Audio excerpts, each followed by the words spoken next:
আসসালামু আলাইকুম প্রিয় শিক্ষার্থীবৃন্দ, সবাইকে আজকে যারা আমাদের লাইভ ক্লাসে জয়েন করছো আমার পক্ষ থেকে আন্তরিক অভিনন্দন। তোমরা জানো যে আমরা লাস্ট ক্লাসে অ্যালকিনের প্রিপারেশন অর্থাৎ প্রস্তুত প্রণালী নিয়ে আমরা আলোচনা করছিলাম। আজকে আমরা অ্যালকেনের রাসায়নিক বিক্রিয়া এগুলো নিয়ে আমরা একটু আলোচনা করব। তো তোমাদের মনে আছে আমরা গত ক্লাসে যে অ্যালকিনের কথা বলতেছিলাম, সেখানে পারস্পরিক রূপান্তরের কথা ছিল, দু একটা বাড়ির কাজ ছিল হয়তো। তো যাই হোক, লেখা অ্যালকিনের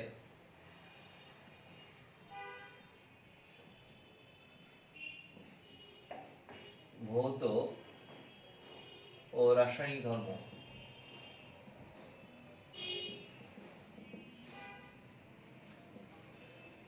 তো প্রিয় শিক্ষার্থীবৃন্দ, অ্যালকিনের অধিকাংশ ভৌত ধর্ম আমাদের অ্যালকেনের অনুরূপ, এবং এই ক্ষেত্রে তোমরা জানো যে অ্যালকিনের ক্ষুদ্রতম সদস্য হচ্ছে C2, তাহলে C2 থেকে শুরু করে C4 এই পর্যন্ত হচ্ছে গ্যাসীয়, C5 থেকে C15 পর্যন্ত হচ্ছে আমাদের লিকুইড সাবস্টেন্স, C16 থেকে C পর্যন্ত হচ্ছে আমাদের সলিড। এবং আমাদের বাকি যে ধর্মগুলো আছে সব ধর্ম কিন্তু অ্যালকিনের অনুরূপ। লেখো অ্যালকিনের ভৌত ধর্মগুলো অ্যালকিনের অনুরূপ। অ্যালকিনের ভৌত ধর্মগুলো অ্যালকিনের অনুরূপ।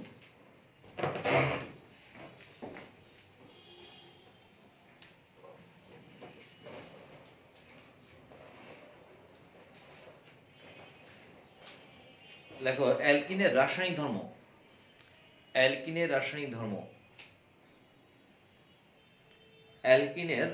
ধর্ম অর্থাৎ অ্যালকিন কি কি রাসায়নিক বিক্রিয়ায় অংশগ্রহণ করে এগুলো নিয়ে আমরা একটু আলোচনা করতে চাই।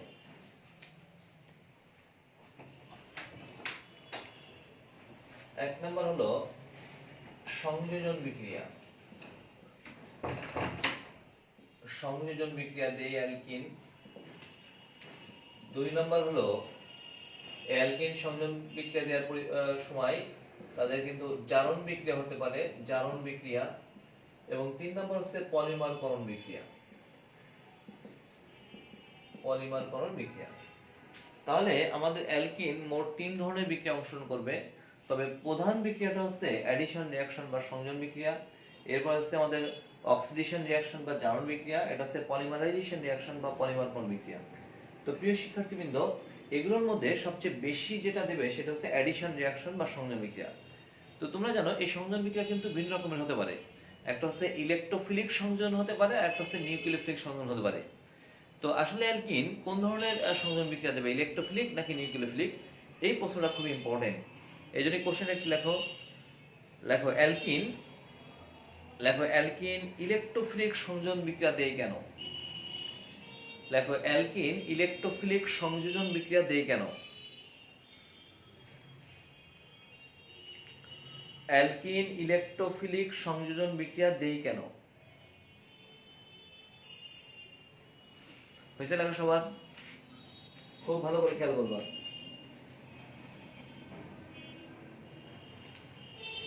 প্রিয় শিক্ষার্থীবৃন্দ, তোমাদের মনে আছে আমরা তোমাদের আলোচনা করছিলাম যে সিগমা বন্ধন বিশিষ্ট যে অণুগুলো আছে তারা সাধারণত সাবস্টিটিউশন রিঅ্যাকশন বা নিউক্লিওফিলিক প্রতিস্থাপন বিক্রিয়া বা ইলেকট্রোফিলিক প্রতিস্থাপন বিক্রিয়া, দ্যাট মিন্স প্রতিস্থাপন বিক্রিয়া দেয়। সিমিলারলি যাদের মধ্যে পাই বন্ধন আছে তারা সাধারণত আমাদের ইলেকট্রোফিলিক সংযোজন হতে পারে, নিউক্লিওফিলিক সংযোজন হতে পারে। অর্থাৎ আমাদের অসম্পৃক্ত যে যৌগগুলো আছে অর্থাৎ পাই বন্ধন বিশিষ্ট যে অণুগুলো আছে তারা সাধারণত অ্যাডিশন রিঅ্যাকশন দেবে বা সংযোজন বিক্রিয়া দেবে। এই পাই বন্ধন বিশিষ্ট যৌগের একটা বৈশিষ্ট্যমূলক বিক্রিয়া হলো তারা হচ্ছে সংযোজন বিক্রিয়া দেয়, তারা প্রতিস্থাপন বিক্রিয়া দেয় না। এখন কোশ্চেনটা হলো সংযোজন বিক্রিয়া তো আবার অনেক রকমের হতে পারে, ইলেকট্রোফিলিক হতে পারে, নিউক্লিওফিলিক হতে পারে। তাহলে এই ক্ষেত্রে আমাদের অ্যালকিন গুলো কেন আমাদের ইলেকট্রোফিলিক সংযোজন বিক্রিয়া দেবে অথবা নিউক্লিওফিলিক সংযোজন বিক্রিয়া দেয় না কেন, এই সম্পর্কে আমরা একটু আলোচনা করব। তো প্রিয় শিক্ষার্থীবৃন্দ, তোমরা জানো যে অ্যালকিনে আমরা যদি একটা অ্যালকিনের স্ট্রাকচার আঁকাই, CH2 ডাবল বন্ড CH2, দেখো এটা একটা অ্যালকিন অণু।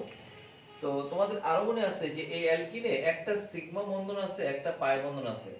তোমাদের জানা আছে যে অ্যালকেনে কার্বন কার্বন বন্ধন, একটু খেয়াল করো, আমরা যে অ্যালকেনের কথা পড়ে আসছে সেখানে কার্বন কার্বন, এই কার্বন কার্বন বন্ধন শক্তি হচ্ছে 347 এত কিলোজুল পার মোল। অপরদিকে কার্বন কার্বন দ্বিবন্ধনের বন্ধন শক্তি হলো 612 কিলোজুল পার মোল। প্রিয় শিক্ষার্থীবৃন্দ, তুমি জানো যদি কোথাও একটা বন্ধন তৈরি হয় বা একক বন্ধন থাকে তখন সেই বন্ধনটাকে সিগমা বন্ধন বলা হয়। যদি কোথাও দ্বিবন্ধন থাকে তাহলে একটা সিগমা আর একটা পাই, যদি কোথাও ট্রিপল বন্ড থাকে একটা সিগমা দুটো পাই। তাহলে একটু খেয়াল করো, অ্যালকেনে যেহেতু কার্বন কার্বন একক বন্ধন আছে এবং তার বন্ধন বিয়োজন এনথালপির মান 347 কিলোজুল পার মোল এবং কার্বন কার্বন দ্বিবন্ধনের বন্ধন শক্তি হলো 612 কিলোজুল পার মোল। তো প্রিয় শিক্ষার্থীবৃন্দ, এই 612 যার মধ্যে সিগমা পাই দুটোই আছে, এখান থেকে যদি আমি এই সিগমা বন্ধনটা বিয়োগ করি তাহলে কিন্তু পাই বন্ধনের বন্ড এনার্জি বের হয়ে আসবে। পাই বন্ধনের বন্ধন শক্তি কত এটা কিন্তু বের হয়ে আসবে। দেখো অতএব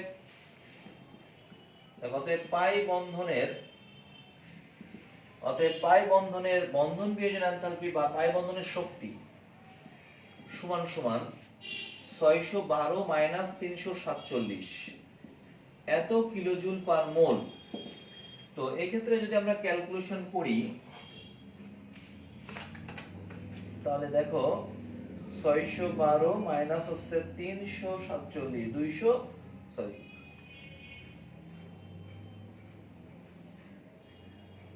612 মাইনাস 347।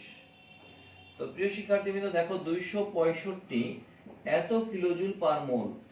খুব ভালো করে বুঝবা প্রিয় শিক্ষার্থীবৃন্দ, বিষয়টা একটু ভালো করে বোঝো যে আমরা পড়ে আসছি যে অ্যালকেনে কার্বন কার্বন সিগমা বন্ধন আছে, এই সিগমা বন্ধনের বন্ধন শক্তির মান আছে 347 কিলোজুল পার মোল আর কার্বন কার্বন দ্বিবন্ধনের বন্ধন শক্তি হলো 612 কিলোজুল পার মোল। তাহলে এই দ্বিবন্ধন থেকে যদি আমি এই একক বন্ধনটা বিয়োগ করি তাহলে পাই বন্ধনের বন্ধন এনার্জি কত এটা বের হয়ে আসবে। তো আমরা সেই মানটা বের করছি 265। এক্সকিউজ মি প্রিয় শিক্ষার্থীবৃন্দ,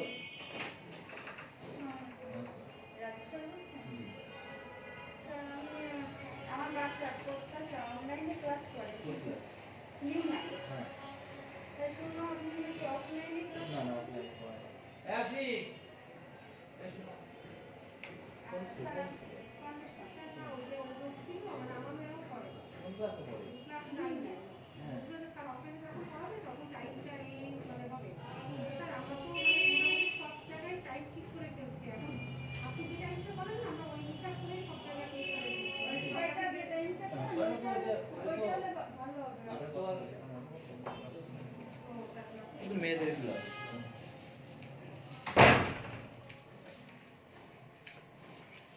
তো প্রিয় শিক্ষার্থীবৃন্দ লক্ষ্য করো একটু, আমরা জানলাম যে পাই বন্ধনের শক্তি হলো 265 কিলোজুল পার মোল আর একক বন্ধনের শক্তি হলো 347। তাহলে এখান থেকে সিদ্ধান্ত নিতে পারি যে পাই বন্ধন সিগমা বন্ধনের তুলনায় অত্যন্ত দুর্বল বন্ধন। বিষয়টা আমরা বুঝতে পারছি, ফলে পাই বন্ধনটা কিন্তু খুব সহজে ভাঙা সম্ভব হয়। বুঝা গেছে? পাই বন্ধন খুব সহজে ভাঙতে পারে। যাই হোক, আর একটু লক্ষ্য করো, এখানে যে অ্যালকিনটা আছে এই অ্যালকিনের মধ্যে কার্বন কার্বন দ্বিবন্ধন আছে এবং তুমি জানো এর মধ্যে কোনো পোলারিটি নাই, মানে কোনো, এটা একটা নন পোলার অণু। কিন্তু এখানে যে পাই বন্ধন আছে এই পাই বন্ধনের ইলেকট্রনগুলো কার্বন নিউক্লিয়াসের সাথে শিথিলভাবে যুক্ত থাকে, ফলে এখানে পাই ইলেকট্রনগুলো কিন্তু মুভ করতে পারে। নরমালি এই অবস্থায় কিন্তু এটা একটা নন পোলার, খুব ভালো করে বুঝবা। এবং এখানে যে পাই ইলেকট্রন আছে এই পাই ইলেকট্রনের ইলেকট্রন ক্লাউডগুলো কার্বন নিউক্লিয়াসের সাথে শিথিলভাবে যুক্ত, ফলে পাই ইলেকট্রনগুলো কিন্তু খুব সহজে মুভ করতে পারে। তার মানে আমরা যদি এর নিকটে, অর্থাৎ আমরা বলতে পারি যে অ্যালকিনটা ইলেকট্রনের সোর্স রূপে কাজ করে, এই জন্য এ কিন্তু আকর্ষণ করে তাকেই যার ইলেকট্রনের প্রতি প্রচন্ড আকর্ষণ আছে। আর আমরা জানি ইলেকট্রনের প্রতি প্রচন্ড আকর্ষণ আছে যে সমস্ত কেমিক্যাল স্পেসি তাকে বলা হচ্ছে ইলেকট্রোফাইল। তাহলে আমরা কি বলতে পারি যে আমাদের এই পাই ইলেকট্রনের ক্লাউডটা, যেটা কিনা আমাদের সাবস্ট্রেট অণু যার মধ্যে পাই ইলেকট্রন কার্বন নিউক্লিয়াসের সাথে শিথিলভাবে যুক্ত, এটা পাই ইলেকট্রনের সোর্স রূপে কাজ করার কারণে এর নিকটে কিন্তু খুব সহজে ইলেকট্রোফাইল আসতে পারে।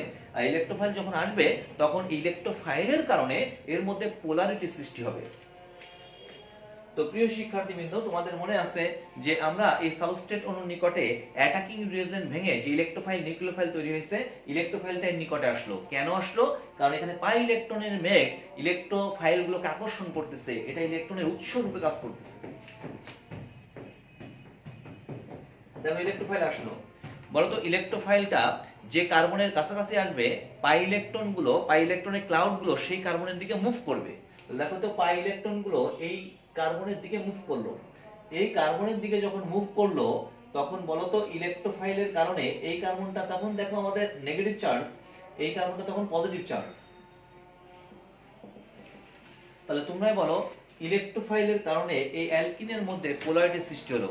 ইলেকট্রোফাইলটা যদি সরাই দিই তাহলে এটা কিন্তু পূর্বের অবস্থানে ফিরে আসবে। আবার বুঝো, ইলেকট্রোফাইলের কারণে এর মধ্যে পোলারিটি সৃষ্টি হয়েছে, ইলেকট্রোফাইল যদি সরাই দিই তখন এটা নন পোলার।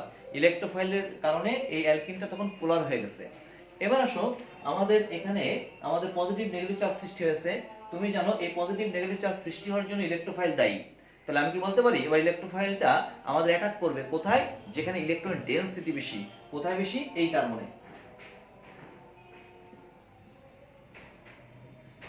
দেখছো, এই কার্বনে আমাদের ইলেকট্রোফাইল যুক্ত হলো। খুব ভালো করে বুঝবা, এই কার্বন তখন পজিটিভ চার্জ। তোমরাই বলো, একটা অ্যাটাকিং রিয়েজেন্ট ভেঙে শুধু কি ইলেকট্রোফাইল তৈরি হয় নাকি নিউক্লিওফাইলও তৈরি হয়? নিউক্লিওফাইল তৈরি হয়। নিউক্লিওফাইলটা এই সাবস্ট্রেট অণুর ইলেকট্রন মেঘের অর্থাৎ পাই ইলেকট্রন মেঘের ক্লাউড কর্তৃক বিকশিত হয়েছে, যার জন্য আমাদের এর মধ্যে অ্যাসাইমেট্রিক ব্রেকিং হয়ে ইলেকট্রোফাইলটা এর নিকটে চলে আসছে এবং ইলেকট্রোফাইলটাকে অ্যাটাক করছে। এবার এই অবস্থায় এটা একটা কার্বনিয়াম আয়ন। বলো, এই কার্বনিয়াম আয়নকে অ্যাটাক করবে হচ্ছে নিউক্লিওফাইল। তাহলে নিউক্লিওফাইল ওখানে অ্যাটাক করলো।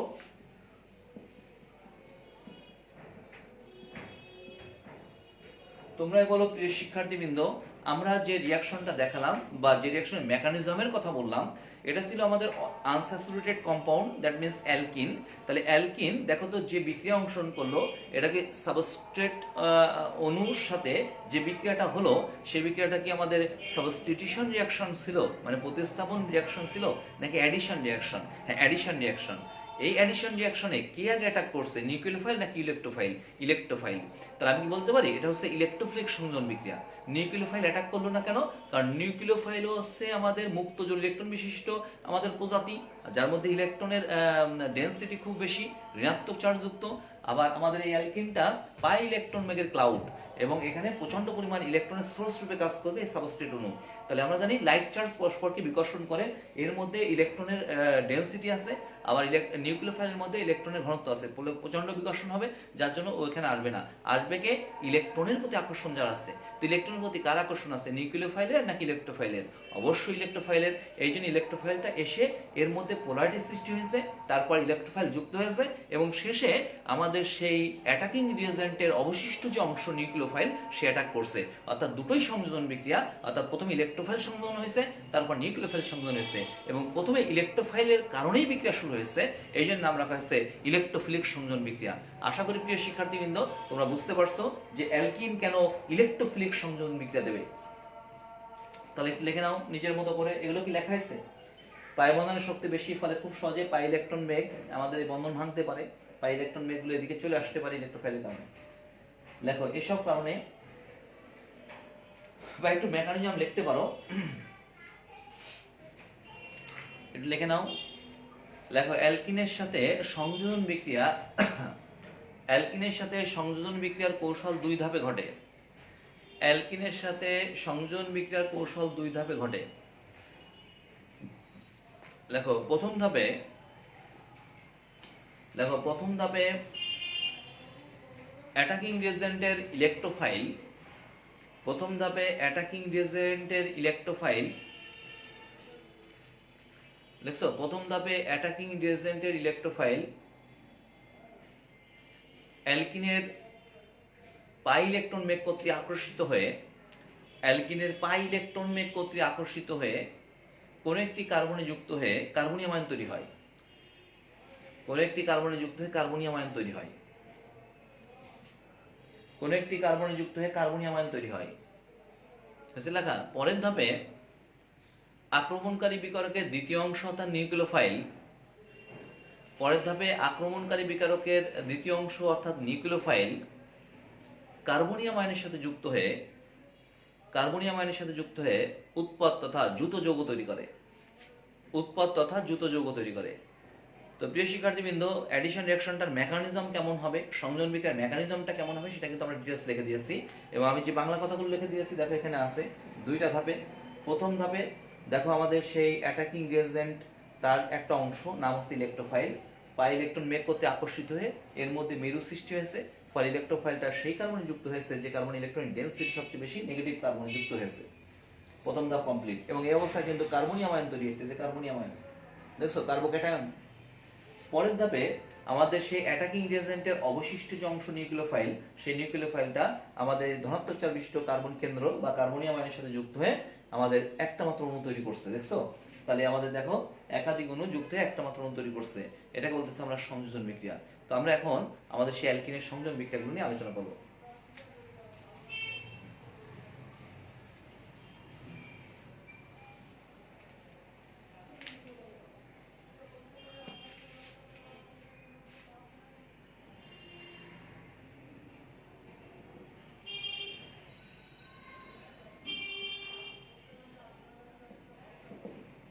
দেখো হাইড্রোজেন সংযোজন বিক্রিয়া, খুব ভালো করে খেয়াল করো।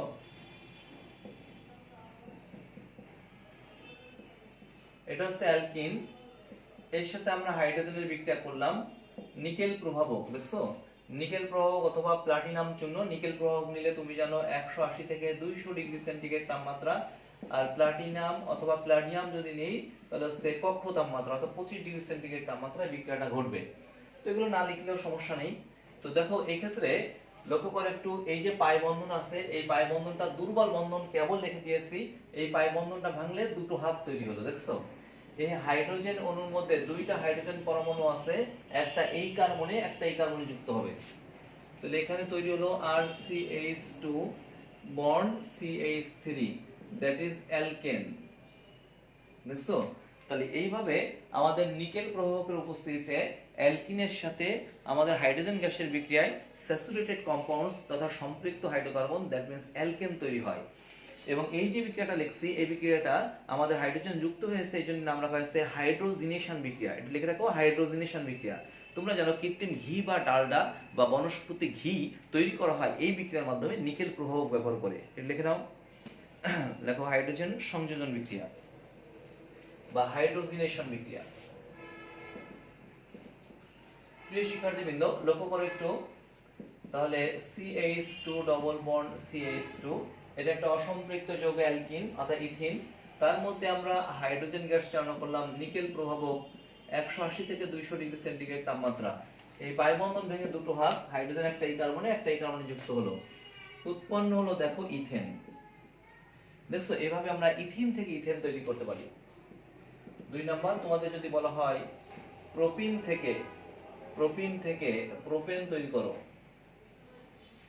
তো সেক্ষেত্রে দেখো CH3CH ডবল বন্ড CH2, এটা হচ্ছে প্রোপিন। এর মধ্যে আমরা হাইড্রোজেন গ্যাস চালনা করব নিকেল প্রভাবক 180 থেকে 200 ডিগ্রি সেন্টিগ্রেড তাপমাত্রা। এই পাই বন্ধন ভেঙে দুটো হাত তৈরি হলো, হাইড্রোজেন একটা এখানে হাইড্রোজেন একটা এখানে, উৎপন্ন হলো দেখো প্রোপেন। এইভাবে আমরা অ্যালকিন থেকে অ্যালকেন তৈরি করতে পারি।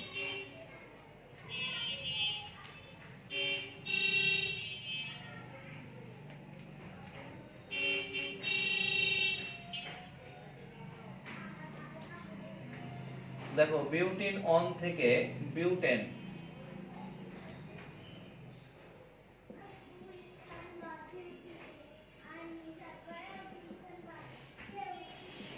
এটা হচ্ছে বিউটিন অন। তার মধ্যে আমরা হাইড্রোজেন গ্যাস চালনা করলাম নিকেল প্রভাবক 180 থেকে 200 ডিগ্রি সেন্টিগ্রেড তাপমাত্রা।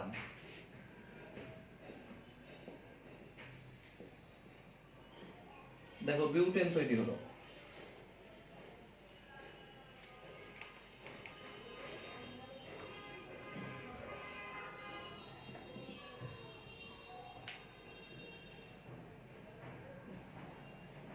নিয়ে গেছো না? হ্যাঁ, টাইমিং সমস্যা হচ্ছে, তাই চলে গেছে। গেছে? অফলাইনের 6টার কাছে সমস্যা হবে, তাই চলে গেছে? পরে যাবো। হ্যাঁ।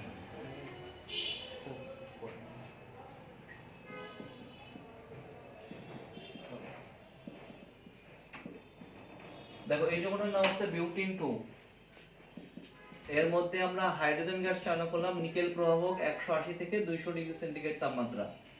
বলো এই পাই বন্ধন ভেঙে দুটো হাত তৈরি হলো, হাইড্রোজেন একটা এখানে হাইড্রোজেন একটা এখানে যুক্ত হলো।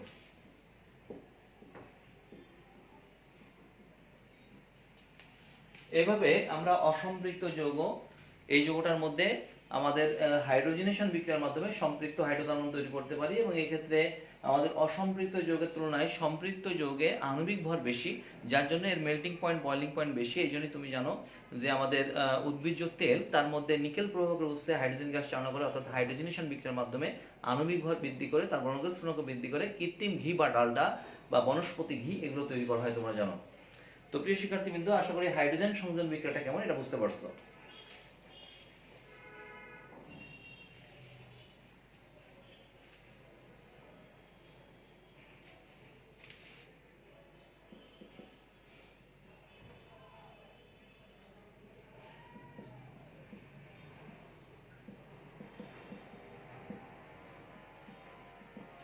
মনে করো প্রিয় শিক্ষার্থীবৃন্দ, একটু সৃজনশীল আকারে থাকতে পারে অবজেক্টিভে, যে এই যৌগটা এখানে যে প্রোডাক্টটা কি হবে সেটা লেখো।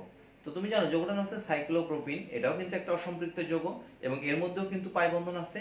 সুতরাং এখানেও কিন্তু আমাদের এই পাই বন্ধনটা ভেঙে দুটো হাত তৈরি হবে, এখানে একটা হাত, এখানে একটা হাত, হাইড্রোজেন একটা এখানে, হাইড্রোজেন একটা এখানে। ফলে এদের মধ্যে যে দ্বিবন্ধন ছিল এটা কিন্তু আর থাকবে না, ফলে ছিল সাইক্লোপ্রোপিন, উৎপন্ন হলো কিন্তু সাইক্লোপ্রোপেন। দেখছো, এভাবে অসম্পৃক্ত যৌগ থেকে আমরা সম্পৃক্ত যৌগ তৈরি করতে পারি।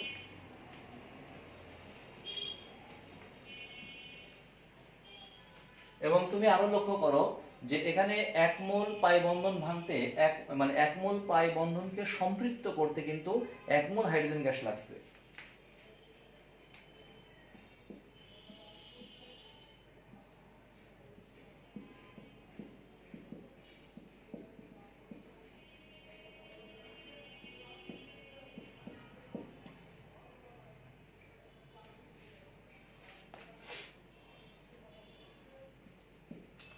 প্রিয় শিক্ষার্থীবৃন্দ দেখো, আমরা এখানে একটা রিঅ্যাকশন লিখছি, এই রিঅ্যাকশনটা কমপ্লিট করার কথা বলা হয়েছে। এখানে কি হবে, এখানে কি হবে, এটা কমপ্লিট করো তো।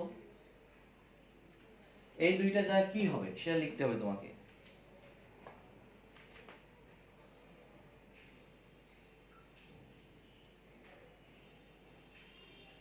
এখানে এবং এখানে হট চিহ্ন দিয়েছে, এই দুইটা জায়গায় কি হবে একটু দ্রুত কমেন্টস করো।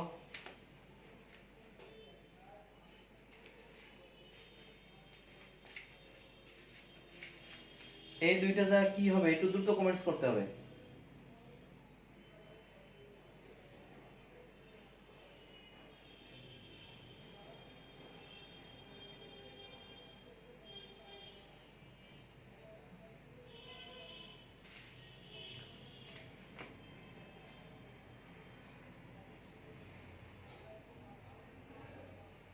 ফাইন, আমাদের ইশরাত জাহান ইতি, তারপরে অনেকেই অ্যান্সার করছো। ফাইন,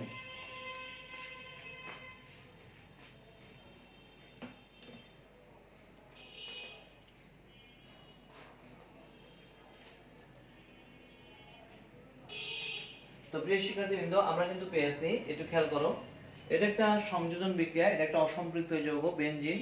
তো দেখো এক মোল আমাদের পাই বন্ধন সম্পৃক্ত করতে এক মোল হাইড্রোজেন লাগছে, তাহলে আমাদের এই বেনজিন চক্রের মধ্যে দেখো এ একটা একটা একটা, তাহলে আমাদের তিনটা আমাদের পাই বন্ধন, দ্যাট মিন্স আমরা যদি মোলে হিসাব করি 3 মোল, তাহলে সেই ক্ষেত্রে কিন্তু আমাদের হাইড্রোজেনও লাগবে হচ্ছে 3 মোল।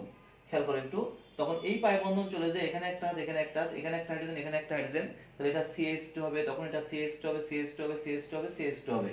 তখন যে যৌগটা তৈরি হবে তার নাম কিন্তু আমাদের সাইক্লোহেক্সেন। দেখছো, তাহলে তোমরাই বলো এই যে রিঅ্যাকশনটা লিখলাম প্রিয় শিক্ষার্থীবৃন্দ, এই যে রিঅ্যাকশনটা লিখলাম হাতে কলমে, যে রিঅ্যাকশনটা আমরা লিখলাম, এই রিঅ্যাকশন থেকে আমরা সিদ্ধান্ত নিতে পারি না যে বেনজিনে আমাদের 3টা পাই বন্ধন আছে।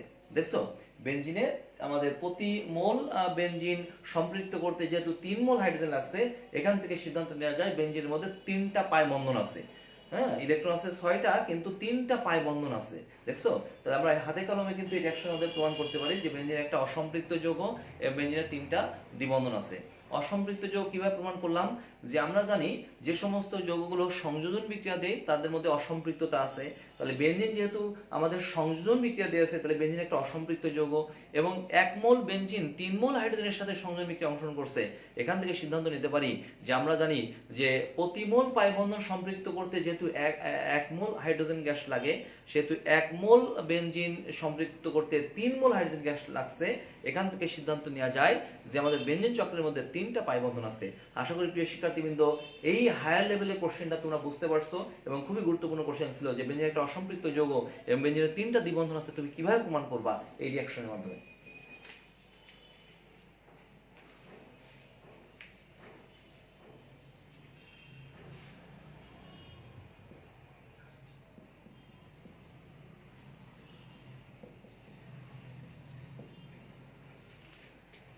প্রিয় শিক্ষার্থীবৃন্দ, আমাদের পরবর্তী যে রিঅ্যাকশনটা লিখছি সেটা হচ্ছে হাইড্রোজেন হ্যালাইড সংযোজন।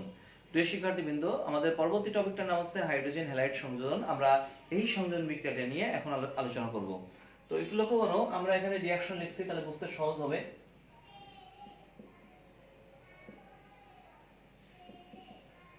প্রিয় শিক্ষার্থীবৃন্দ, দেখো আমরা সরাসরি একটা উদাহরণের মাধ্যমে ব্যাখ্যা করতেছি। এটা একটা আনস্যাচুরেটেড কম্পাউন্ড এবং এটা একটা সিমেট্রিক আনস্যাচুরেটেড, অর্থাৎ আমাদের প্রতিসম অ্যালকিন। এই প্রতিসম অ্যালকিনের সাথে দেখো আমরা এখানে আমাদের হাইড্রোজেন হ্যালাইডের বিক্রিয়া করতেছি। দ্যাট মিন্স HCl এর বিক্রিয়া লিখছি। লক্ষ্য করো একটু, HCl এর বিক্রিয়া। তো এই HCl এর যে বিক্রিয়াটা লিখলাম, দেখো এখানে আমাদের পাই বন্ধন আছে। এই পাই বন্ধনটা ভাঙলে তুমি জানো দুটো হাত তৈরি হলো, এবং এই যে অণুটা আছে এই অণুটার কিন্তু দুইটা অংশ আছে, একটা হলো প্লাস একটা হলো মাইনাস, একটা হচ্ছে ইলেকট্রোফাইল অংশ, একটা হচ্ছে নিউক্লিওফাইল অংশ। একটু ভালো করে খেয়াল করবা। এখন আসো, এই পাই বন্ধনে ভেঙে দুটো হাত তৈরি হয়েছে। এবার মনে করো একটা হাতের সাথে হাইড্রোজেন, একটা হাতের সাথে ক্লোরিন যুক্ত হলো। যদি এই হাতের সাথে হাইড্রোজেন যুক্ত হয় তাহলে দেখো CH3, এই হাতের সাথে যদি ক্লোরিন যুক্ত হয় CH2Cl। আবার তুমি বলতে পারো যে স্যার ক্লোরিনটা তো এই হাতের সাথে যুক্ত হতে পারতো। হ্যাঁ পারতো, তাহলে Cl CH2, তখন হাইড্রোজেনটা এখানে যুক্ত হতো CH3। বলো এই যৌগটার নাম কি? এই প্রথম যৌগটার নাম কি? প্রথম যৌগটার নাম হচ্ছে ইথাইল ক্লোরাইড বা ক্লোরোইথেন। পরের যৌগটার নামও কিন্তু আমাদের ইথাইল ক্লোরাইড বা ক্লোরোইথেন। তাহলে আমি কি বলতে পারি, এই অ্যালকিনটার সাথে যখন HCl এর বিক্রিয়া করলাম তখন কিন্তু একটা মাত্র উৎপাদ তৈরি হলো, মানে একই রকমের উৎপাদ তৈরি হলো, একই রকমের যৌগ তৈরি হলো। অর্থাৎ তুমি ক্লোরিনটাকে এই কার্বনে লিখলে যে যৌগ তৈরি হবে, ক্লোরিনটা এই কার্বনে লিখলেও কিন্তু সে একই যৌগ তৈরি হবে। তো এরকম হলো কেন বলো তো? এরকম হলো যে এটা একটা প্রতিসম অ্যালকিন। তাহলে যদি প্রতিসম অ্যালকিন হয় তাহলে একটা মাত্র উৎপাদ তৈরি হবে। একটু লিখে নাও, লেখো প্রতিসম অ্যালকিন হলে, লেখো প্রতিসম অ্যালকিন হলে, প্রতিসম অ্যালকিন হলে এই বিক্রিয়ায় একটি মাত্র উৎপাদ তৈরি হবে। প্রতিসম অ্যালকিন হলে এই বিক্রিয়ায় একটি মাত্র উৎপাদ তৈরি হবে, একটি মাত্র উৎপাদ তৈরি হবে। তো প্রিয় শিক্ষার্থীবৃন্দ, প্রতিসম অ্যালকিন কিভাবে বুঝবো? দেখো দ্বিবন্ধনযুক্ত কার্বনের সমান সংখ্যক হাইড্রোজেন আছে। যদি দ্বিবন্ধনযুক্ত কার্বনের সমান সংখ্যক হাইড্রোজেন থাকে তখন তার নাম প্রতিসম যৌগ, মানে প্রতিসম অ্যালকিন। একটু লিখে নাও নিচে স্ট্রাকচার দিয়ে। দেখো এক্ষেত্রে দ্বিবন্ধনযুক্ত কার্বনে সমান সংখ্যক হাইড্রোজেন থাকায় এটি একটি প্রতিসম অ্যালকিন। এক্ষেত্রে দ্বিবন্ধনযুক্ত কার্বনে সমান সংখ্যক হাইড্রোজেন থাকায় এটি একটি প্রতিসম অ্যালকিন। নিচে লেখা, নিচে লেখো, যদি দ্বিবন্ধনযুক্ত কার্বনে সমান সংখ্যক হাইড্রোজেন না থাকে তাহলে অপ্রতিসম অ্যালকিন।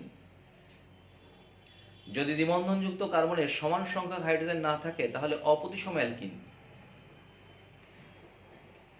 যদি দ্বিবন্ধনযুক্ত কার্বনের সমান সংখ্যক হাইড্রোজেন না থাকে তাহলে অপ্রতিসম অ্যালকিন।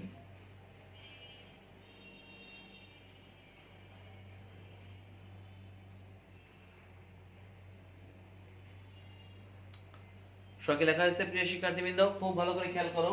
তো আমরা এই বিক্রিয়াটার মেকানিজম বের করতেছি। লক্ষ্য করো, তোমরা জানো এটা হচ্ছে আমাদের সেই সাবস্ট্রেট অণু, আর এটা হলো আমাদের সেই অ্যাটাকিং রিয়েজেন্ট। দেখছো?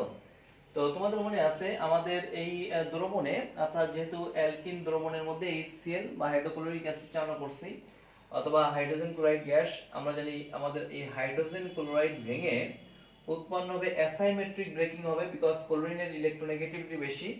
তৈরি হবে ইলেকট্রোফাইল আর হচ্ছে আমাদের নিউক্লিওফাইল। দেখছো ইলেকট্রোফাইল নিউক্লিওফাইল তৈরি হয়েছে।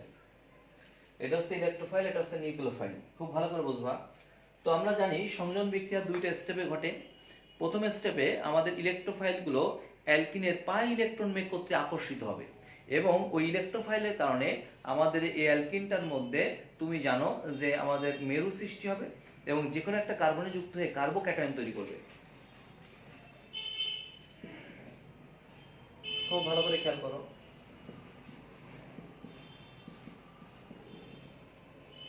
দেখছো এই পাই ইলেকট্রনগুলো এদিকে চলে আসলো। চলে আসলে আমরা কি বলতে পারবো, এখানে আমাদের CH2 প্লাস, আর এই পাই ইলেকট্রন এখানে এসে এই ইলেকট্রোফাইলের সাথে যুক্ত হলো, এখানে তৈরি হলো CH3। দেখছো কার্বোক্যাটায়ন তৈরি হয়েছে বা কার্বনিয়াম আয়ন তৈরি হয়েছে। পরের স্টেপে আমাদের নিউক্লিওফাইল অত্যন্ত ফাস্ট অ্যাটাক করবে। নিউক্লিওফাইল কিন্তু অত্যন্ত ফাস্ট অ্যাটাক করবে। নিউক্লিওফাইল অত্যন্ত ফাস্ট অ্যাটাক করবে। প্রিয় শিক্ষার্থীবৃন্দ, খুব ভালো করে বুঝবা।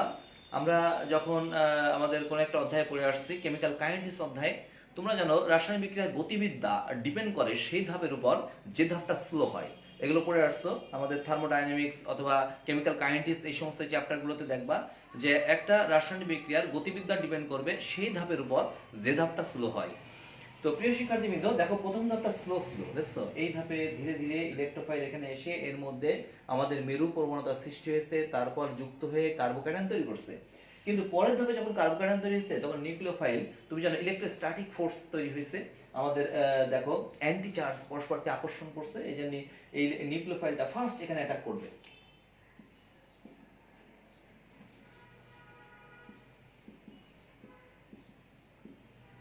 খেয়াল করে একটু দেখছো, তাহলে বলতো প্রথম ধাপটা কিন্তু অত্যন্ত আমাদের স্লো ছিল,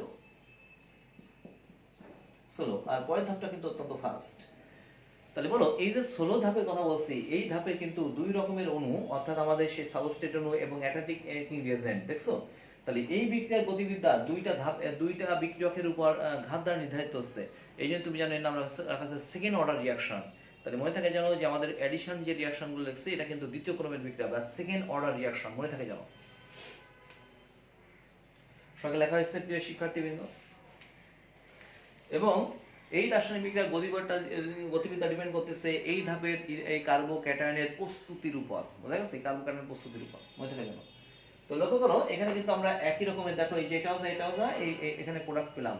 তাহলে আমাদের প্রতিসম অ্যালকিনের সাথে আমাদের এই সেক্সের বিক্রিয়ার মেকানিজমটা কেমন এবং কি ধরনের যৌগ তৈরি হবে এটা আমরা জানলাম। তাহলে আমি কি বলতে পারি যে আমাদের অ্যালকিনের সাথে হাইড্রোজেন হ্যালাইডের বিক্রিয়ায় অ্যালকাইল হ্যালাইড তৈরি হবে বা মোনো হ্যালোজেন অ্যালকেন তৈরি হবে, মোনো হ্যালোজেন অ্যালকেন তৈরি হবে।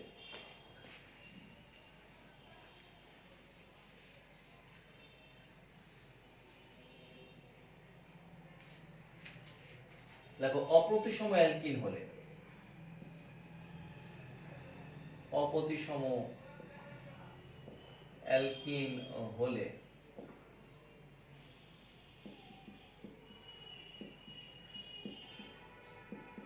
প্রিয় শিক্ষার্থীবৃন্দ খুব ভালো করে খেয়াল করো, এখানে যে অ্যালকিনটা লিখছি এই অ্যালকিনটাকে প্রোপিন বলা হয়, দেখছো। তো এই প্রোপিনে দেখো কার্বন কার্বন দ্বিবন্ধনের সাথে কিন্তু সমান সংখ্যক হাইড্রোজেন নাই, ফলে এই যে সমান সংখ্যক হাইড্রোজেন নাই যার কারণে এটা কিন্তু একটা অপ্রতিসম অ্যালকিন। তো এই অপ্রতিসম অ্যালকিনের সাথে তুমি যখন বিক্রিয়াটা করতেছো, কার বিক্রিয়া করতেছো, কোনো পোলার অণুর বিক্রিয়া করতেছো, লাইক হাইড্রোজেন হ্যালাইড বা সালফিউরিক অ্যাসিড অথবা পানি, যখন এরকম বিক্রিয়াগুলো করতেছো তখন কিন্তু আমাদের আমাদের একটি মাত্র না দুইটি প্রোডাক্ট তৈরি হবে, মনে থাকে জানো। তাহলে একটু লিখে দেখো অপ্রতিসম অ্যালকিনের সাথে,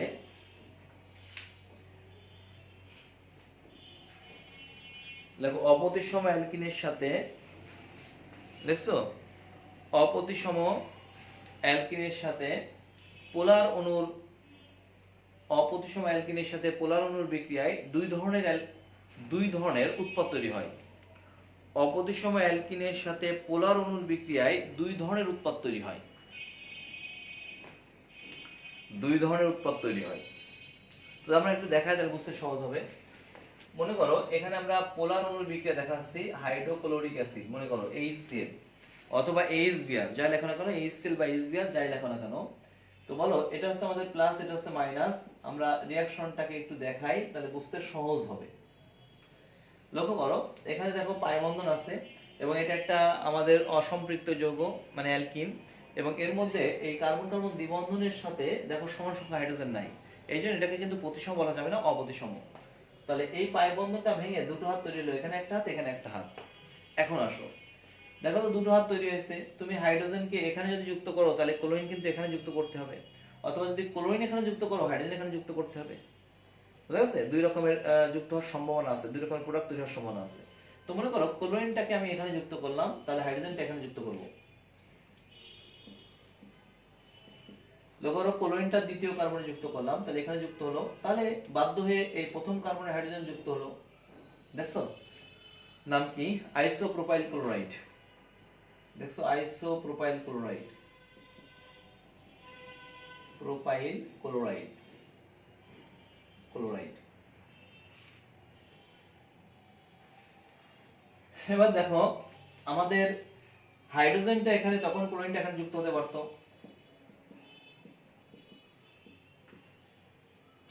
দেখছো এটা হলো এন প্রোপাইল ক্লোরাইড। এখন তুমি বলো আমাদের এই অণুর সাথে একটু আগে অ্যালকিন লিখছিলাম তার সাথেও কিন্তু HCl এর বিক্রিয়া করছি, সেখানে আমরা এক রকমের প্রোডাক্ট পেয়েছি, কিন্তু এই অণুর সাথে যখন এই সেলে বিক্রিয়া করতেছে তখন এক রকমের না, দুই রকমের প্রোডাক্ট তৈরি হওয়ার সম্ভাবনা আছে। একটা হলো আমাদের আইসো যৌগ, একটা হলো এন যৌগ। তাহলে এখান থেকে আসলে কোন প্রোডাক্টটা তৈরি হবে এগুলো আমরা বুঝবো কিভাবে, আর কেনই বা তৈরি হলো? তো কেন তৈরি হলো তার ব্যাখ্যা দিয়েছি যে এটা প্রতিসম অ্যালকিন ছিল না, এখানে দ্বিবন্ধনযুক্ত কার্বনের সমান সংখ্যক হাইড্রোজেন নাই, যার কারণে এটা প্রতিসম অ্যালকিন না, এটা একটা অপ্রতিসম অ্যালকিন।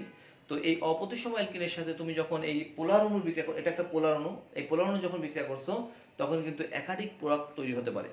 তো কোনটা মেইন প্রোডাক্ট তৈরি হবে, কোনটা আসলে তৈরি হবে, এগুলো নিয়ে বিভিন্ন বিজ্ঞানী গবেষণা করে শেষ পর্যন্ত তোমরা জানো যে 1870 সালে একজন বিজ্ঞানী, ওই বিজ্ঞানীর নাম হচ্ছে মার্কোনিকভ, বুঝা গেছে, রুশ বিজ্ঞানী মার্কোনিকভ, ওই বিজ্ঞানী গবেষণা করে উনি একটা সূত্র উপস্থাপন করছে এবং তার নাম অনুসারে এটাকে বলা হচ্ছে মার্কোনিকভের রুল।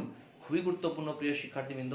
আজকে যে টপিকটা পড়াচ্ছি আমরা মেকানিজম, আমাদের এই বিক্রিয়ার মেকানিজমটা খুবই গুরুত্বপূর্ণ, সেটা হচ্ছে মার্কোনিকভ রুল। তাহলে বর্গ হেডিং দাও, লেখো লেখো মার্কোনিকভ, লেখো মার্কোনিকভের নিয়ম।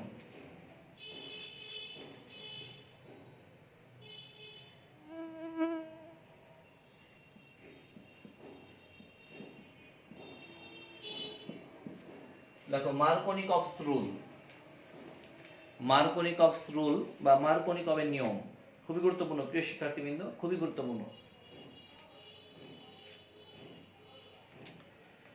এই প্রশ্ন কিন্তু খুবই গুরুত্বপূর্ণ। এই রুল যদি জানো যে এখন থেকে আমরা অ্যালকিনে যখন বিক্রিয়া করব তখন এই রুল অনুসারে বিক্রিয়া হবে, এই জন্য মনে রাখতে হবে।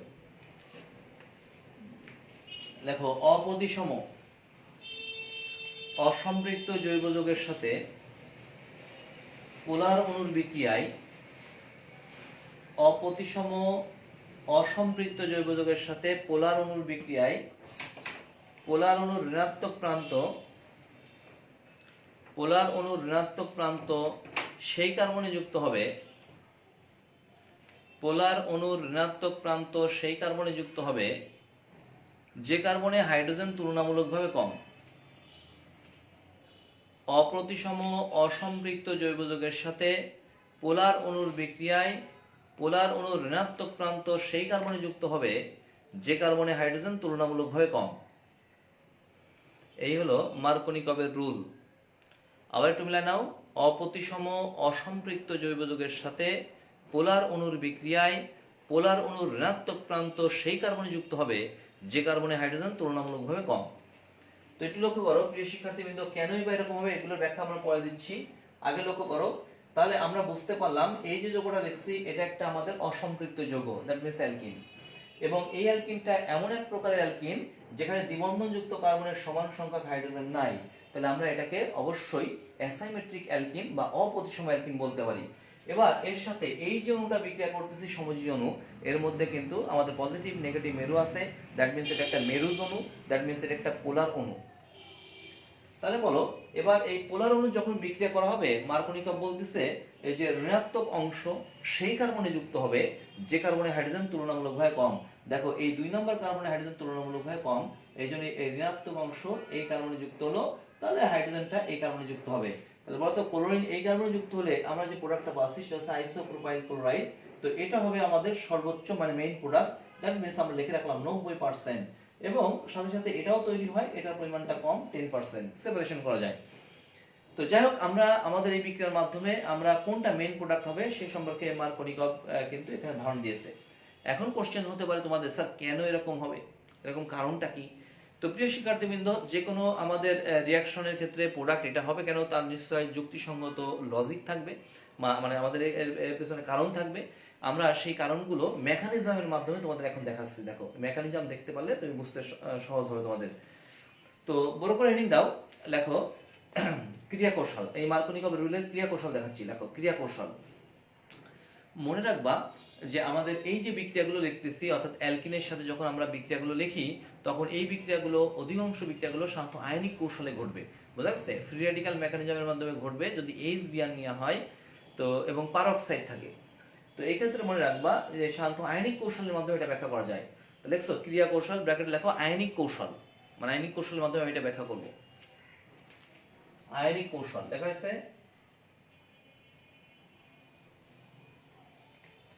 তো লক্ষ্য করো ফার্স্ট স্টেপ আমরা দেখাচ্ছি, দেখো আমাদের এই সে অ্যাটাকিং রিএজেন্ট এটা ভেঙে গেল, ভেঙে উৎপন্ন হলো দেখো H প্লাস আর হচ্ছে Cl মাইনাস, এটা হচ্ছে আমাদের ইলেকট্রোফাইল, এটা হচ্ছে নিউক্লিওফাইল। সঠিক লেখা আছে। এবার লক্ষ্য করো আমাদের, তোমাদের মনে আছে যে আমাদের এই ইলেকট্রোফাইলটা আগে অ্যাটাক করে, এটা যেহেতু আমাদের অ্যালকিন, ইলেকট্রোফাইলটা এখানে আসবে,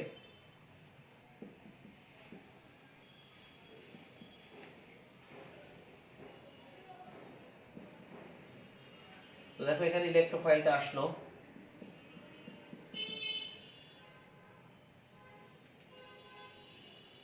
তোমাদের মনে আছে ইলেকট্রোফাইল যখন যুক্ত হবে তখন কিন্তু কার্বনিয়াম আয়ন বা কার্বোক্যাটায়ন তৈরি হবে। কি হতে পারে, H প্লাসটা যখন এই কার্বনের কাছাকাছি আসলো তখন পাই ইলেকট্রন এখানে আসতে পারে, এসে এর সাথে হাইড্রোজেন যুক্ত হতে পারে। তো CH3 এই পাই ইলেকট্রন যদি চলে যায় তাহলে এই কার্বনে কিন্তু positive charge, carbon plus bond CH3। আবার কি হতে পারে, হাইড্রোজেনটা এখানে যুক্ত হতে পারে,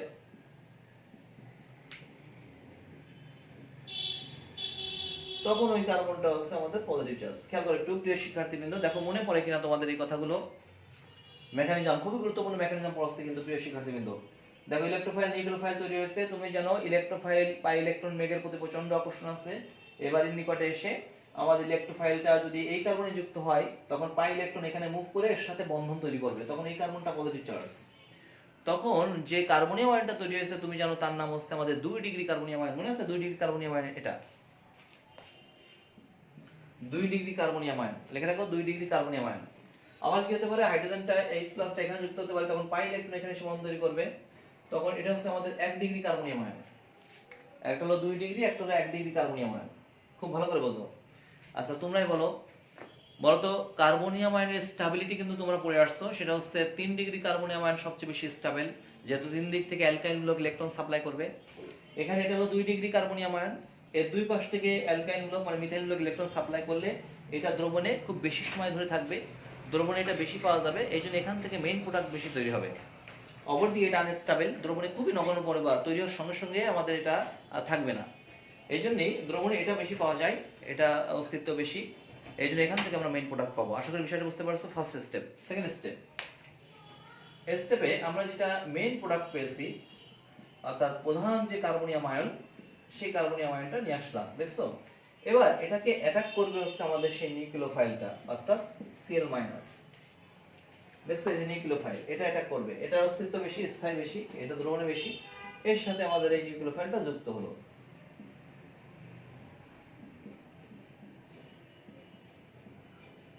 এখন বলো, আমরা মার্কোনিকভের সূত্রের যে মেকানিজমটা দেখালাম, এই মেকানিজম থেকে তুমি কি লক্ষ্য করতে পারছো, দেখো তো কোনটা মেইন প্রোডাক্ট হয়েছে, বলো কোনটা মেইন প্রোডাক্ট তৈরি হয়েছে, 10% এটা নাকি 90%? এই যে দেখছো আইসোপ্রোপাইল ক্লোরাইড, এটা মেইন প্রোডাক্ট হয়েছে।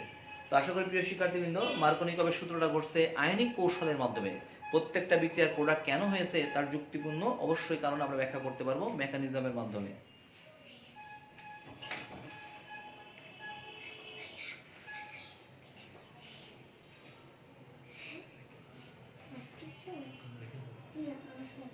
প্রিয় শিক্ষার্থীবৃন্দ, এই বিক্রিয়াটা আমরা একটু চেঞ্জ করে লিখব, অর্থাৎ এক্ষেত্রে আমাদের একটু ক্যাটালিস্ট ইউজ করব, এটাকে তখন বলা হচ্ছে পারঅক্সাইড ফলাফল।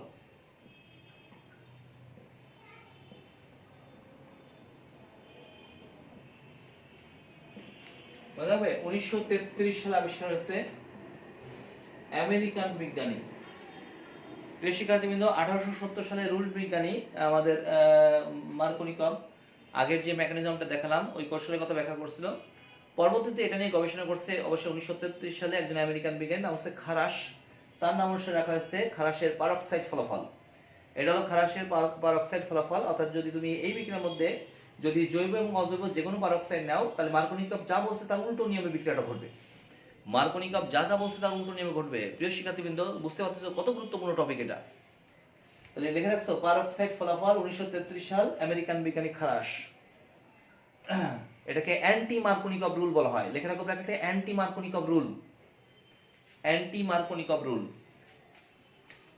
অর্থাৎ এই বিক্রিয়াটায় যদি আমাদের পারঅক্সাইড নেওয়া হয়, দেখছো জৈব পারঅক্সাইড,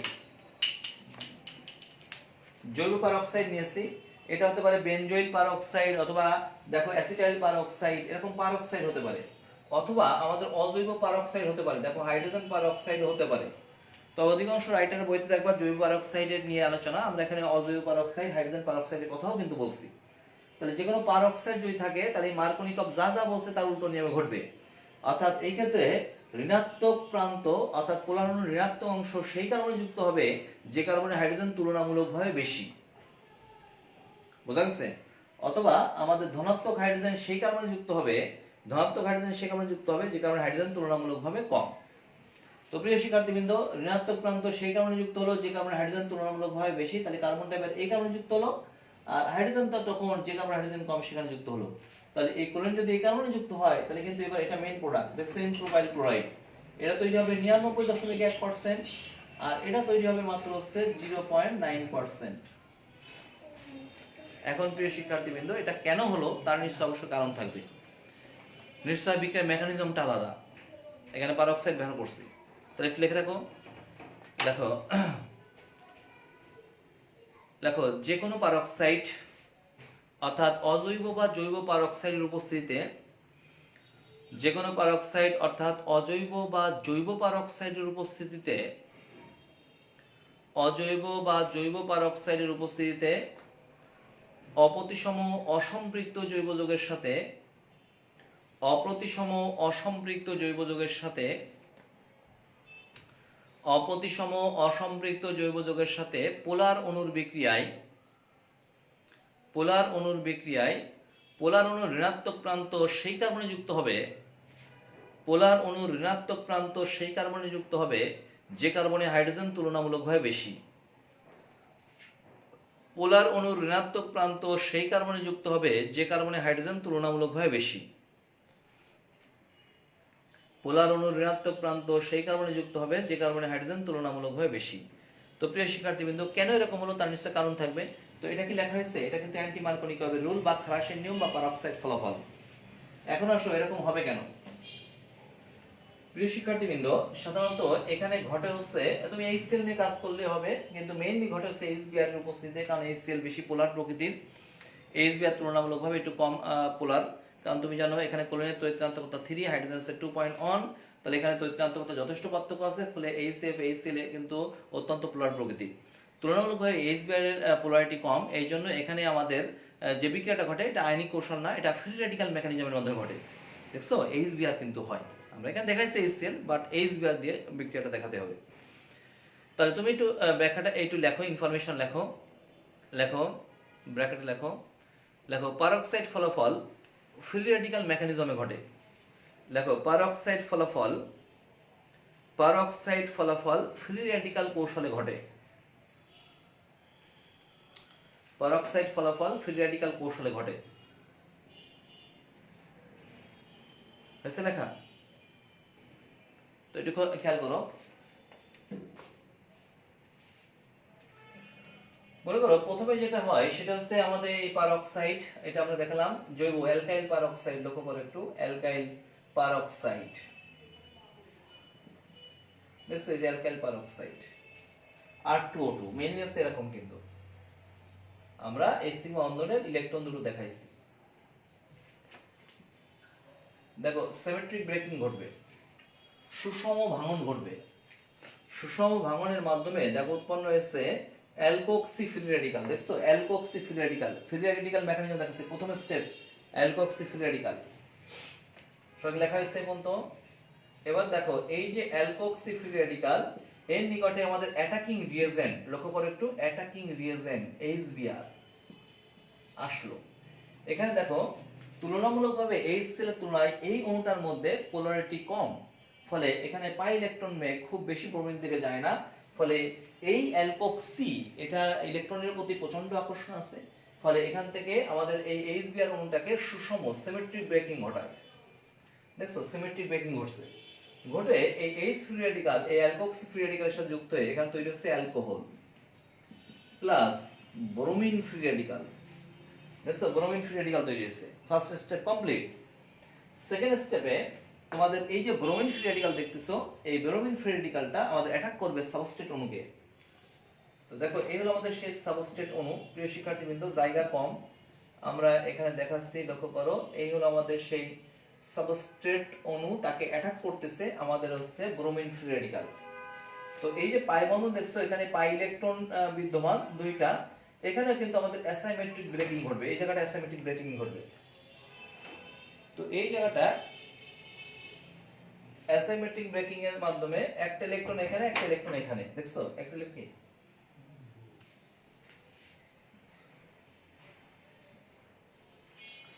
তো দেখো এই ব্রোমিন ফ্রি রেডিকাল এখানে যুক্ত হতে পারে CH3CH, খুব ভালো করে বুঝবা, বন্ড CH2। দেখো আমাদের এই ব্রোমিন ফ্রি রেডিকাল এই কারণে যুক্ত হতে পারে, তখন এই বেজোর ইলেকট্রনের সাথে বেজোর ইলেকট্রনের মাধ্যমে এখানে আমাদের একটা সিগমা বন্ধন ব্রোমিন যুক্ত হলো, তখন এই কার্বনটার পরে কিন্তু আমাদের দেখো ইলেকট্রন থেকে গেল, তখন তুমি জানো এটা কিন্তু আমাদের সেই, দেখছো হ্যালো অ্যালকাইল ফ্রি রেডিকাল বা ব্রোমো অ্যালকাইল ফ্রি রেডিকাল। কয় ডিগ্রি বলো তো? 2 ডিগ্রি। দেখো 2 ডিগ্রি কার্বন, দেখছো 2 degree hello alkyl free radical বা 2 degree bromo alkyl free radical. আচ্ছা এটা হতে পারতো ব্রোমিন ফ্রি রেডিকালটা এখানে যুক্ত হতে পারতো।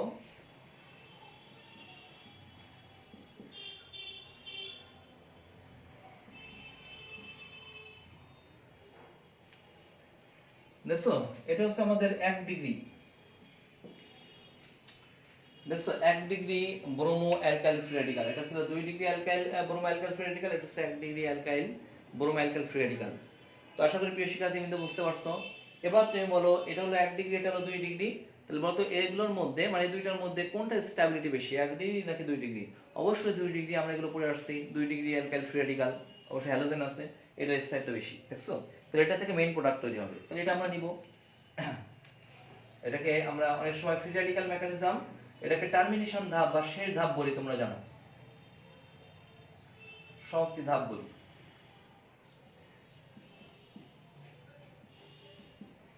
দেখছো এখানে আমাদের ওই যে আমাদের অ্যালকোহল তৈরি হয়ে আছে, দেখো এটাকে ঘুরাই রেখে তাহলে বুঝতে সহজ হবে। এই ইনফরমেশন গুলো বইতে ভুল লেখা আছে, ওরা এইচ বিএনএ করছে অ্যালকোহল, দেখছো?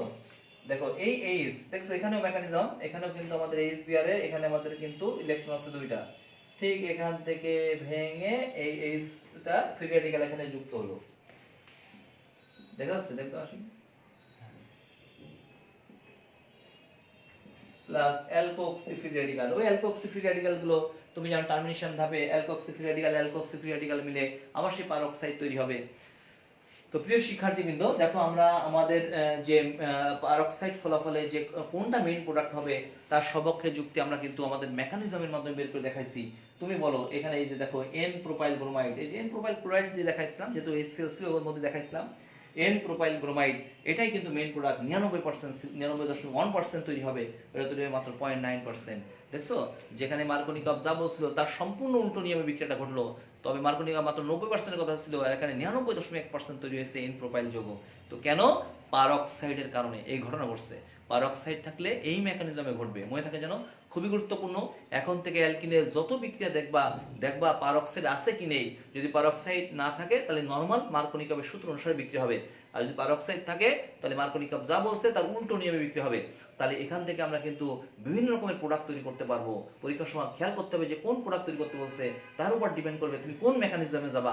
তুমি কি আয়নিক কৌশলে যাবা নাকি ফ্রি রেডিকাল মেকানিজমে যাবা? তুমি কি পারঅক্সাইড ফলাফলের মধ্যে ব্যাখ্যা করবা নাকি মার্কোনিকভের রুলের মধ্যে ব্যাখ্যা করবা? ডিপেন্ড করতেছে বিক্রিয়ার শর্তের উপর, পারঅক্সাইড আছে কি নেই। অনেক রাইটারের বইতে শুধু জৈব পারঅক্সাইডের কথা বলে, কিন্তু জৈব পারঅক্সাইড না, আমাদের হাইড্রোজেন পারঅক্সাইড নিলেও হবে। অর্থাৎ এখানে হাইড্রোজেন পারঅক্সাইড নিতে পারো, এই যে দেখো এরকম হাইড্রোজেন পারঅক্সাইড, দেখছো এই যে হাইড্রোজেন পারঅক্সাইড, এখানে বন্ধন দিয়ে দেখাতে পারো তুমি। এই যে সুষম ভাঙন OH ফ্রি রেডিকাল, দুইটা OH ফ্রি রেডিকাল, দেখছো OH ফ্রি রেডিকাল HBr সাথে বিক্রিয়া করে পানি প্লাস ব্রোমিন ফ্রি রেডিকাল তৈরি হবে। তো আশা করি প্রিয় শিক্ষার্থীবৃন্দ আজকের ক্লাস, আমার কাছে তো মনে হয় যে তুমি এর আগে কেমিস্ট্রি যা পড়ছো এখনকার ক্লাসগুলো আরো বেশি তোমার কাছে আনন্দদায়ক হওয়ার কথা, এবং এখনকার ক্লাসগুলো আরো বেশি মজার হওয়ার কথা। বিকজ হচ্ছে এখানে আমাদের দেখো বিক্রিয়া, মানে তোমাকে যখন এই বিক্রিয়া মেকানিজমগুলো তুমি বের করতে পারবা, তোমাকে নিজেকে একজন কেমিস্ট বলে মনে হবে। তো কেমিস্ট হতে চাও অবশ্যই, তাহলে তোমাকে অবশ্যই এই মেকানিজমগুলো ভালোভাবে জানতে হবে। তো প্রিয় শিক্ষার্থীবৃন্দ, এবং এগুলোর নিজের কিন্তু সৃজনশীলতা প্রকাশ করার একটা জায়গা, সেটা হচ্ছে অর্গানিক কেমিস্ট্রি। আমি তো একটা বিক্রিয়া দেখালাম, তুমি বলো বিক্রিয়া চেঞ্জ হয়ে আসতে পারে, এখানে বিউটিন দিতে পারে, এখানে HBr দিতে পারে, বিভিন্ন রকমের রিয়াকশন হতে পারে, এখানে আমাদের ভিনাইল ক্লোরাইড দিয়ে বিক্রিয়া দিতে পারে, ভিনাইল ক্লোরাইড কিন্তু অপতিসম যৌগ, এই বিক্রিয়াটাও দিতে পারে। তো আশা করি প্রিয় শিক্ষার্থীবৃন্দ তোমরা বিষয়টা বুঝতে পারছো। নেক্সট দিন আমরা এই অ্যালকিনের বাকি যে রিয়াকশনগুলো আছে, আরো গুরুত্বপূর্ণ রিয়াকশন, ওজোনলাইসিস রিয়াকশন আছে, পলিমারেশন রিয়াকশন আছে, জারণ বিক্রিয়া আছে, বেয়ার টেস্ট আছে, খুবই গুরুত্বপূর্ণ সালফিউরিক অ্যাসিড বিক্রিয়া ইত্যাদি সংযোজন বিক্রিয়াগুলো আছে, হাইপো হেলাস অ্যাসিডের বিক্রিয়া আছে, ইত্যাদি বিক্রিয়াগুলো নিয়ে আমরা নেক্সট দিন আলোচনা করবো। সবাইকে অসংখ্য ধন্যবাদ।